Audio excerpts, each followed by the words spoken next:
Just chill. खैर, आज मैं आप लोगों को एंकरिंग के कौशल के बारे में बताऊंगा, स्किल डेवलपमेंट। सारे एंकर नहीं, लेकिन एक खास किस्म का एंकर बनने के लिए आपको जिस स्किल, जिस कौशल की ज़रूरत होती है, उसके बारे में बताऊंगा। देश में असंख्य प्रतिभाएं इस खास स्किल सेट के अभाव में यूं ही बर्बाद हो जाती हैं। Skill number 1, commission agent. और दूसरा फेज ये है कि इसका रिवर्स साइड है, वो भी सर्टन तरीके से करेंगे। Relationship will have to be win win both side. हमारे बॉस की मुलाकात कैसी हो सुभाष चंद्रा जी से? सुभाष चंद्रा, उनको ये लगता है कि यार उनको वापस आ जाने दो।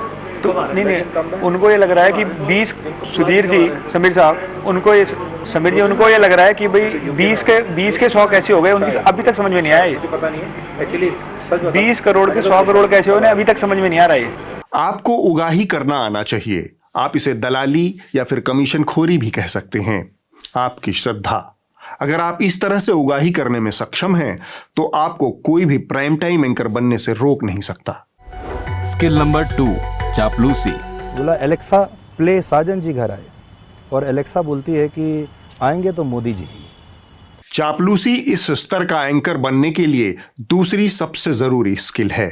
इसके बिना जीवन में इस लेवल तक आप पहुंच नहीं पाएंगे। Skill number 3, घामड़पन। 2000 रुपए के हर एक नोट पर NGC यानी नैनो GPS चिप लगा हुआ होगा। इनके स्तर का एंकर बनने की तीसरी सबसे बड़ी शर्त है हुड़कचुल्लू या फिर घामड़ हो जाना, दिमाग को ताखे पे रखकर भूल जाना। अगर आप ऐसा कर पाते हैं तो आपको आगे बढ़ने से कोई रोक नहीं सकता। स्किल नंबर 4, सांप्रदायिक।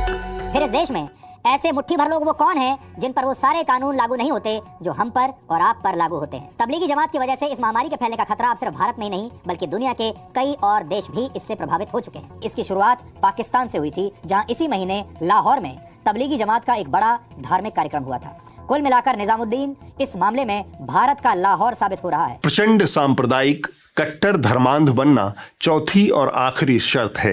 इन 4 गुणों को बढ़ाते चलिए, नफरत की गंगा बहाते चलिए, प्राइम टाइम का एंकर बनते चलिए।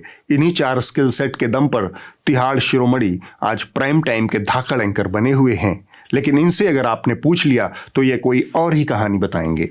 असल में हमारे देश में ऐसे युवा बहुत ही कम हैं जो स्किल्ड हैं, और यही वजह है कि ऐसी सरकारी नौकरियों के लिए लंबी लाइनें लगती हैं जिनमें किसी भी खास कौशल, किसी भी खास हुनर या स्किल की कोई आवश्यकता ही नहीं होती। सबसे ज़्यादा युवा इन्हीं नौकरियों को पाना चाहते हैं क्योंकि इनमें किसी भी तरह का आपका कोई हुनर की आवश्यकता ही नहीं है। लेकिन इन सरकारी नौकरियों में तनख्वाह बड़ी अच्छी होती है। सोचिए, आपके पास कोई हुनर नहीं है, कोई स्किल नहीं है, लेकिन तनख्वाह शानदार है, भत्ता भी अलग से मिलता है और ऊपर की कमाई अलग से होती है। और हमारे देश में एक बात अक्सर कही जाती है, वो ये कि भारत एक ऐसा देश है जहां बहुत सारे सरकारी कर्मचारियों को काम नहीं करने की तनख्वाह मिलती है और काम करने की रिश्वत मिलती है। ये बात हम सबके लिए तो नहीं कह सकते, सारे सरकारी कर्मचारी ऐसे नहीं हैं। आज हम आपसे भी कहना चाहते हैं, हमें लगता है ये मुद्दा आप सबसे जुड़ा हुआ है और भारत के भविष्य से भी जुड़ा हुआ है। घामड़ता और मूर्खता की सबसे बड़ी खासियत यही होती है कि उसका आत्मविश्वास चरम पर होता है।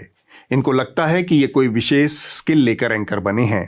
सत्ता के चरणों में लौटना इनको सबसे बड़ी स्किल लगती है। बेरोजगार युवाओं को कामचोर, नाकारा, निकम्मा, भ्रष्ट, घुसखोर बताने के लिए किसी समझदार आदमी को कई जन्म लेने पड़ेंगे। लेकिन अगर आप सुधीर चौधरी हैं तो एक ही जन्म में ये सारे कुकर्म कर सकते हैं। अब वक्त है इस हफ्ते की रिपोर्ट का। जो कही जा रही थी बातें कि अंदर में भी सोशल डिस्टेंसिंग का रखा जाएगा, ट्रेनें तो खुल दी हैं।